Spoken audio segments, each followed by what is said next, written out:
अच्छा एक बात बताओ, राम कथा यही सिखाती है।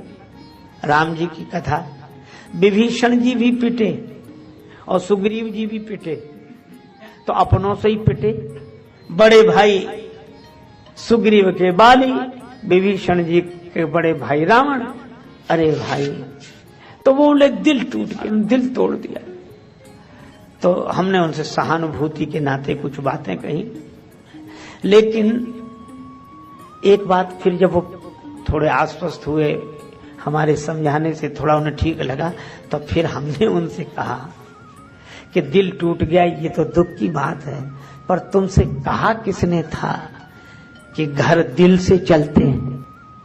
काहे को लगाया था? तो बोले फिर करते क्या? हमने कहा देखो एक सीधी सी बात है, ये घर दिल से नहीं दिमाग से चलते हैं। संसार में दिमाग से रहना चाहिए, संसार में समझ पूर्वक रहना चाहिए। तो फिर क्या करें? हमने कहा दिमाग से संसार में रहो, घर में रहो, परिवार में रहो, और दिल से भगवान में रहो, यही जीवन की है। लेकिन भगवान में हम अकल लगाए,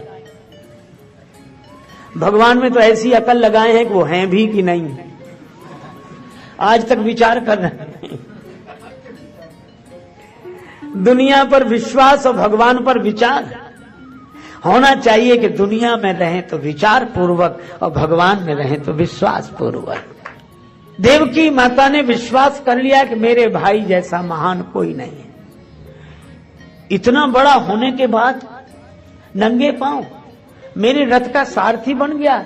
बहन को कितना चाहता है, कितना चाहता है। पर सच्ची बात यह है कि संसार में कोई किसी को नहीं चाहता, सब अपने को चाहते हैं और अपने लिए ही सबको चाहते हैं। यह नियम है। भगवान ने कहा अच्छा। भगवान श्री कृष्ण ने सोचा कि पहले माता का ही भ्रम दूर करूं। जब वह रथ वन में पहुंचा, आकाशवाणी हुई, अरे कंस, जिस बहन को तू इतनी हार्दिकता से रथ में बिठाकर विदा कर रहा है, जिस बहन से तेरा इतना प्रेम है, इसी देवकी का 8वां लाल तुम्हारा काल होगा। इसी देवकी का 8वां बेटा तुम्हें मिटाएगा, तुम मरोगे। बस इतना सुना तो अभी देवकी के हाथ जोड़ रहा था, मुस्कुरा मुस्कुरा कर देख रहा था। अब तो देवकी के बाल पकड़ लिए, तलवार खींच ली, सिर ही काट दो, न रहेगा बांस न बजेगी बांसुरी। देवकी ही नहीं रहेगी तो लाल कहां से होगा, और लाल कहां से होगा तो हमारा काल कहां से होगा। ये मौत को मिटाने चला है, मौत को मिटाने है। अच्छा देखो, इसको ये लगता है कि देवकी का काल मेरी करवाल में है, तलवार में है।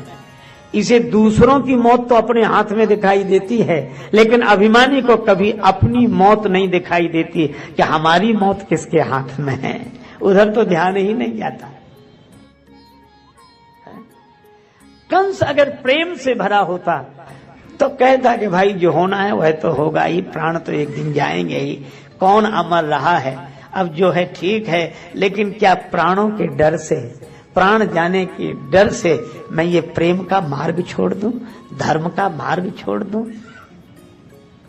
एक सज्जन हमें मिले, कहने लगे हम पहले बहुत दान पुण्य करते थे महाराज, बहुत दान पुण्य करते थे, पूजा पाठ करते थे, अब हम सब बंद कर दिया। हमने कहा क्यों कर दिया? बोले बहुत धोखा हुआ हमें, हम किसी और उद्देश्य से देते हैं, लोग दुरुपयोग करते हैं।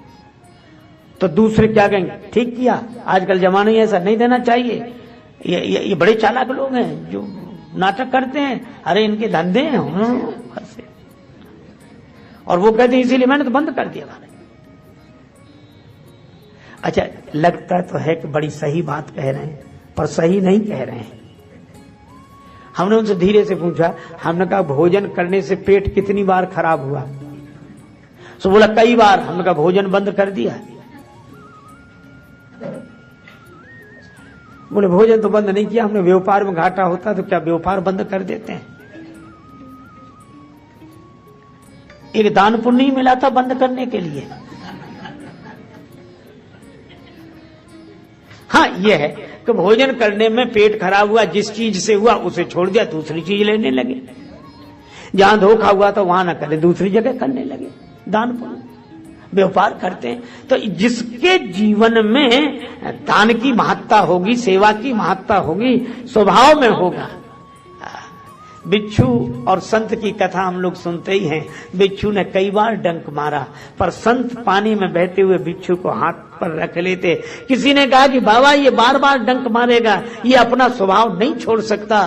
तो संत ने कहा कि जब बिच्छू अपना स्वभाव नहीं छोड़ सकता तो संत अपना स्वभाव कैसे छोड़ दे।